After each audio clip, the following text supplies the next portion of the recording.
الحمد لله حق حمده. الحمد لله الذي بنعمته تتم الصالحات.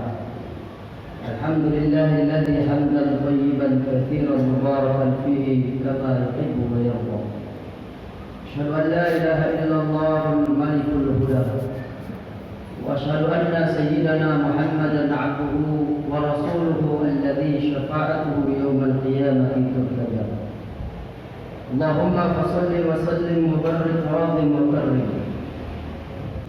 على حبيبنا وشفيعنا وقرة أعيننا سيدنا ونبينا ومولانا محمد الذي لا ينطق عن الهوى إن هو إلا وحي يوحى، وعلى آله وأصحابه ومن استنى بسنته إلى يوم لا ظل إلا ظله.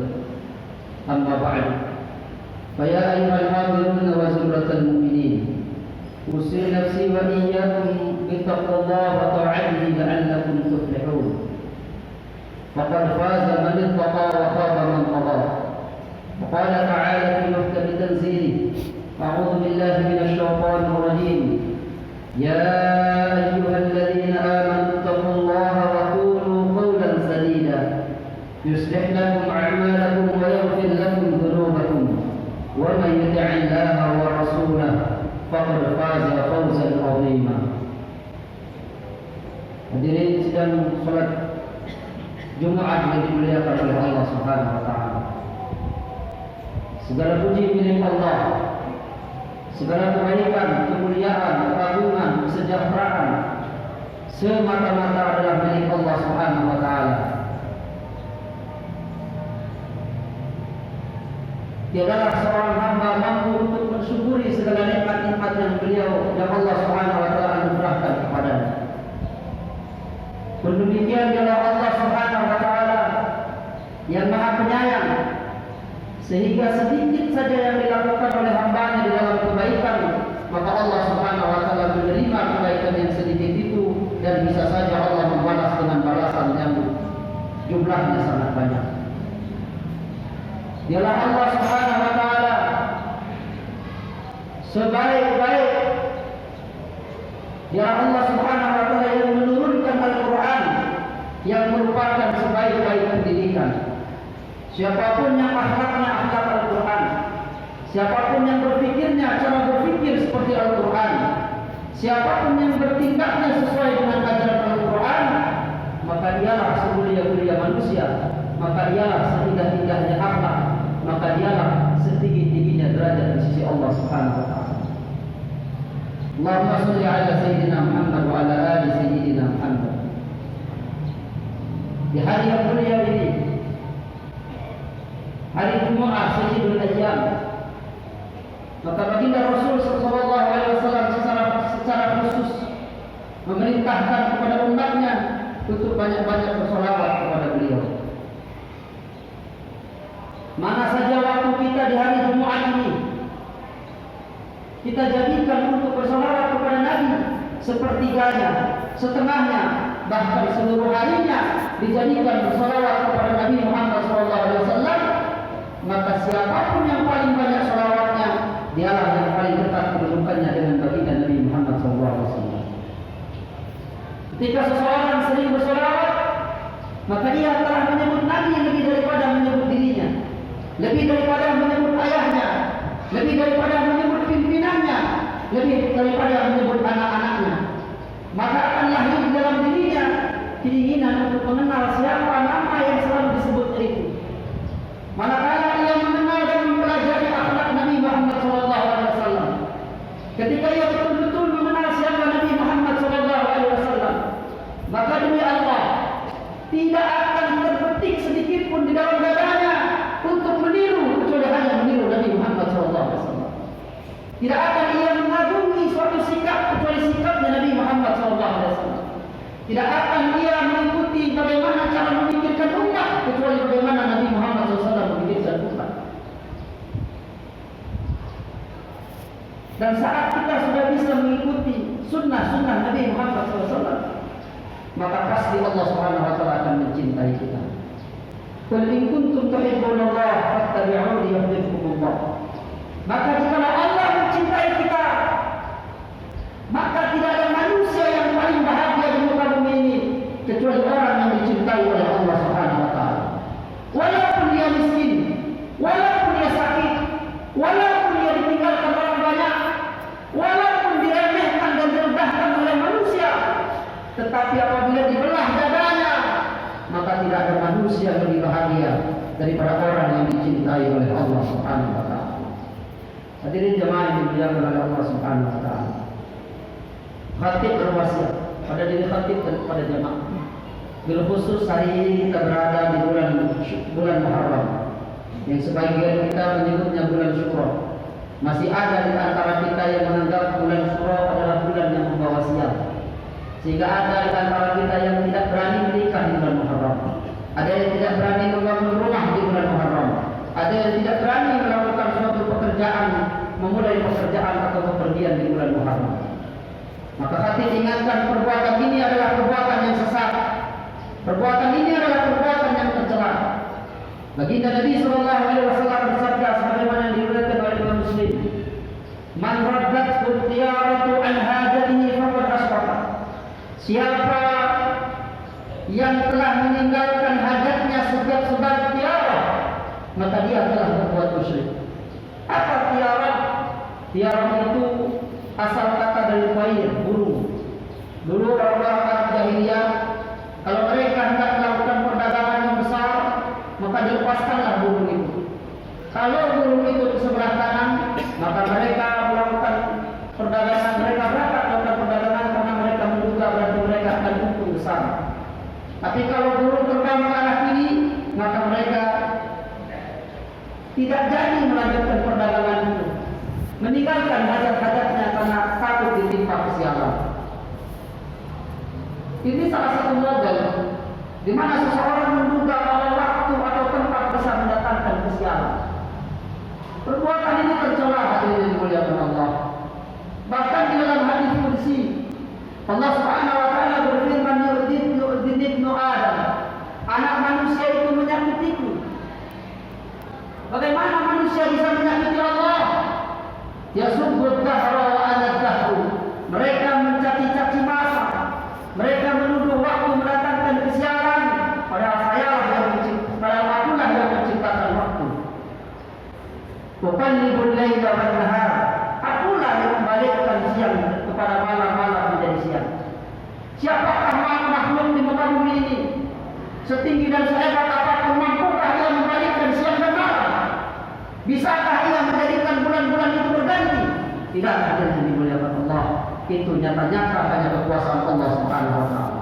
Maka siapa yang menganggap suatu waktu mendatangkan kesialan, berarti dia telah menuduh Allah Subhanahu wa taala.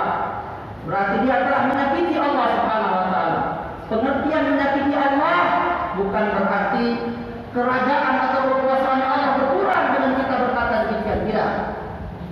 Artinya kita telah memutuskan hubungan dengan Allah, dan pada saat itu kita pasti akan ditimpa kehidupan yang susah di dunia hingga di akhirat. Hadirin jemaah yang dimuliakan oleh Allah. Salah satu pendidikan Allah yang diajarkan di dalam Al-Quran adalah orang-orang yang beriman harus senantiasa memandang nilai-nilai baik. Orang beriman harus banyak mengingat-ingat nikmat Allah, dan supaya melupakan musibah atau kesulitan yang menimpa mereka. Allah berfirman dalam surah Al-A'raf ayat 69, "Fadhkuru ala Allah la'allakum tuflihun." Maka oleh kalian ingatlah nikmat-nikmat Allah itu, pasti kalian akan beruntung, pasti kalian akan sukses, pasti kalian akan bahagia. Baginda Nabi SAW menggambarkan, "Ajaban li amril mu'minin." Sungguh ajaib urusannya orang beriman. "Inna amrahu kullahu lahu khair." Semua urusannya itu pasti baik orang yang beriman. Dan yang demikian itu alaysa dzalika li ahadin illa lil mu'min. Dan tidak mungkin seseorang manusia urusannya bisa baik semua kecuali bagi orang yang beriman. In asabat syarra, in asabat sarra syakara.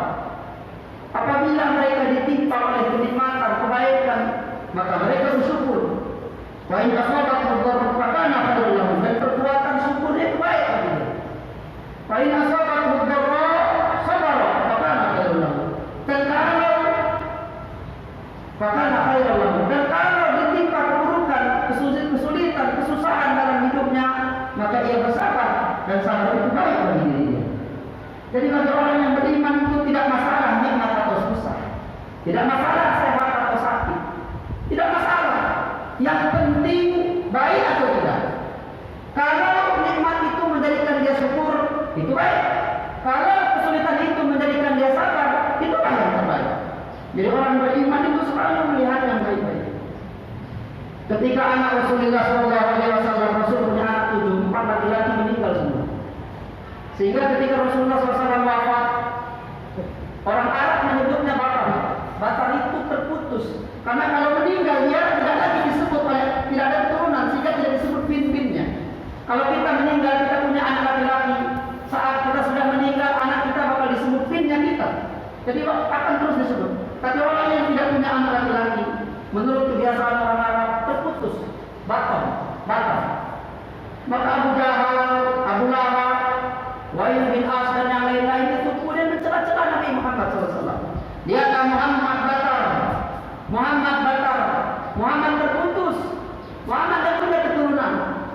Tetapi ketika Rasulullah SAW dirundung kesedihan dengan kematian anak-anaknya, lalu yang mencela beliau adalah paman-paman dekatnya beliau. Abu Lahab adalah orang yang menyembelihkan kambing ketika Nabi SAW lahir, dan dia pula yang memerdekakan budak lalu mensusui Nabi Muhammad SAW. Baik. Abu Jahal adalah paman yang terkenal yang membela Nabi Muhammad SAW dahulu. Tapi ketika Rasul berdakwah, punya anak-anaknya meninggal semua, mereka ini yang menghina Nabi Muhammad SAW. Cacian yang datang dari orang lain sakit, tapi jauh lebih sakit kalau datang dari keluarga atau dari orang tua. Karena paman di manzilatil ab. Paman itu kedudukannya sama dengan ayah. Kalau ayahnya tidak ada, maka paman yang menjadi wali. Bagaimana ayahnya sendiri menghina Nabi Muhammad SAW? Tapi ketika itu turun firman Allah Subhanahu wa taala, inna a'tainakal kautsar. Sesungguhnya Muhammad, kami memberikan kepada engkau nikmat yang banyak, ni'aman katsirah, menurut Imam Ibnu Jarir Al-Tabari dalam tafsir beliau, yaitu mengutip pendapat Ibnu Abbas. Nikmat yang banyak Muhammad, kami telah memberikan kepada engkau nikmat yang banyak. Kamu kalau usah dengar apa bicara mereka yang tak baik itu. Karena nikmat yang banyak telah aku berikan kepada engkau. Apa nikmat-nikmat yang banyak itu? Diangkatnya beliau menjadi Nabi, diberikan beliau Al-Quran, diberikan orang-orang yang mencintai Nabi lebih daripada mencintai orang tua atau anaknya sendiri. Karena itu orang yang beriman demi Allah, kalau dihina ayahnya dia pasti marah, tapi dia akan marah kalau yang dihina Nabi Muhammad SAW. Pedang yang menusuk dada orang yang beriman lebih ringan daripada duri yang menusuk kulitnya Nabi Muhammad SAW. Manusia adalah apa? Yang diberikan anugerah oleh Allah, sahabat-sahabatnya mencintai dirinya daripada mencintai Nabi Muhammad daripada diri mereka sendiri. Tidak ada di muka bumi ini para nabi yang begitu dicintai oleh sahabatnya lebih daripada Nabi Muhammad SAW. Inna a'tainakal kautsar. Maka Rasulullah SAW lupa atas hinaan Abu Lahab, tidak dijawab. Fasholli li rabbika wanhar. Dia sholat, dia berkorban. Dalam keadaan susah, Nabi Muhammad diperintahkan berkorban. Salat mengajarkan kita sadar bahwa kita datang dari Allah dan akan kembali kepada Allah. Mati adalah suatu kepastian. Yang bicara yang kali ini pasti mati, sakit maupun sehat, muda ataupun tua. Kalau sudah datang ajalnya pasti mati. Yang mendengar khutbah ini pasti mati. Lantas kenapa kita tidak menerima kematian? Salat mengajarkan kita untuk kembali kepada Allah. Dan orang yang salat itu merindukan alladzina yadhunnuna annahum mulaqu rabbihim wa annahum ilaihi raji'un. Orang yang sangat rindu merasa berjumpa dengan Tuhannya dan dia tunggu-tunggu kapan dia akan kembali kepada Tuhan.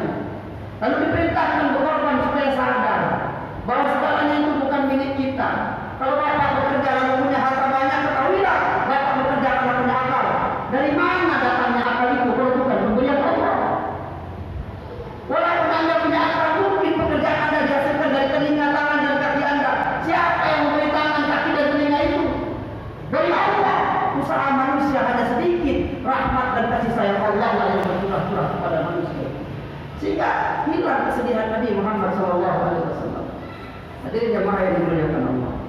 Kalau kita sudah sadar atas hal yang seperti ini, supaya kita lebih fokus kepada nikmat-nikmat Allah, maka tidak heran kalau kita lihat ada seorang ibu 9 bulan lamanya menanggung kesakitan di dalam perutnya, melahirkan yang lebih sakit dari seperti putus urat-uratnya lebih sakit daripada orang jatuh dari lantai 20. Tapi kenapa wanita itu ingin merasa menanggung sakit itu? Karena yang dia ingat, saya akan memiliki seorang anak. Nikmat yang dia ingat. Maka itu kalau kita berat berjuang di muka bumi ini, ingatlah bahwa suatu saat kita akan mendapatkan nikmat yang paling besar di surga, yaitu kita bisa berjumpa dan memandang Allah Subhanahu wa taala. Saat jatuh miskin, sebagian orang merasa kecewa ditinggal oleh sahabat-sahabatnya. Harusnya dia berterima kasih kepada Allah saat miskin dia dilupakan oleh teman-temannya. Karena bagaimana rasanya saat dia jatuh, lalu ditengok oleh kawan-kawannya yang dulu dia bantu, sekarang dia lihat temannya ini dalam keadaan miskin. Dalam keadaan miskin, papa dibentak-bentak oleh bosnya, jatuh martabat di hadapan kawannya. Makanya alhamdulillah kalau kita tiba-tiba ditinggal oleh orang lain, barangkali itu karena Allah ingin menjaga martabat kita supaya tetap mulia di hadapan Allah. Sebagian orang mengeluh datang ke tempat saya menceritakan kesulitan rumah tangganya. Ustaz, kenapa di masa tua seperti ini justru banyak istri-istri kami yang berani terhadap kami sebagai suami-suaminya? Kenapa tak dulu dari muda? Ketahuilah hadirin yang dimuliakan Allah, ada cara seseorang bisa mendapatkan kemuliaan di sisi Allah yang manusia-manusia lain tidak dapat lakukan. Di antaranya itu bersikap sabar. Ada banyak orang bisa bersabar dengan sahabatnya, bisa bersabar dengan bosnya, tapi tidak mampu bersabar dengan istrinya. Padahal takaran iman seseorang, dia rukun di ahli yang paling baik di antara kalian, yang paling baik terhadap istri. Karena itu kalau dia bersabar atas sikap istrinya, maka Allah akan mengangkat derajatnya. Kesabaran itu akan mengukurkan dosanya. Bukankah pahala yang tiada batasnya Allah berikan kepada orang yang sabar? Innama sabirun, orang-orang yang sabar. Ajrun, innama yatawaffa sabiruna ajrun bighairi hisab. Orang yang sabar itu pahalanya tidak bisa dibatasi. Orang sibuk berzikir, dia hanya sabar melihat omelan istrinya, menjadikan dia diangkat derajatnya di sisi Allah Subhanahu wa taala. Ada juga yang mengeluh, kenapa di saat saya tua anak-anak saya tidak berbakti kepada saya? Itu mengajarkan supaya bapak nanti kalau saya mati didoakan oleh anak saya. Dikasih lihat dulu waktu hidup saja dia sudah lupa kepada kita kalau kita sudah wafat. Supaya di akhir tua, masa tua kita mendekatkan diri kepada Allah, memperbanyak ibadah kepada Allah, sehingga kalau kita sudah wafat kita berbahagia di sisi Allah Subhanahu wa taala. Hadirin jemaah yang dimuliakan oleh Allah Subhanahu wa taala. Berarti akan tutup dengan kalimat mutiara kalimat dari ulama besar, yaitu Syekh Ibnu Athaillah As-Sakandari, pengarang kitab Al-Hikam. Beliau berkata, "Man lam yu'min billah bi mulaqafatil ihsan fayida ilaihi bisalasil imtihan." Barang siapa yang tidak dapat berjumpa dengan Allah, dengan kebaikan Allah, Allah beri dia kesehatan tapi dia tidak menghadap Allah, Allah beri dia harta tapi dia tidak menuju kepada Allah, Allah beri dia anaknya yang soleh tapi dia lupa kepada Allah, anaknya hafal Quran tapi dia tidak bisa baca Quran, maka Allah akan berikan kepada anak, Allah akan menyeret dia dengan rantai ujian supaya sampai kepada Allah. Maksudnya apa? Kalau kita tidak bisa selamat dengan kenikmatan, mudah-mudahan dengan kesulitan yang menimpa kita lalu kita bersabar bisa selamat di hadapan Allah Subhanahu wa taala. Amin ya rabbal alamin. Hadirin yang dimuliakan Allah, di bulan Muharram ini kita berdoa. Sebagaimana Allah mengangkat penyakit Nabi Ayub yang tidak pernah ada sebelumnya, penyakit yang hanya menimpa beliau, kemudian dicabut oleh Allah di bulan Muharram. Mudah-mudahan di bulan Muharram ini penyakit virus corona diangkat oleh Allah Subhanahu wa taala. Amin ya rabbal alamin. Barakallahu lana wa lakum fil azim wa nafa'ani wa iyyakum bima fihi min al-ayati wa dhikril hakim. Taqabbalallahu minna minkum tilawatahu innahu huwal ghafurur rahim.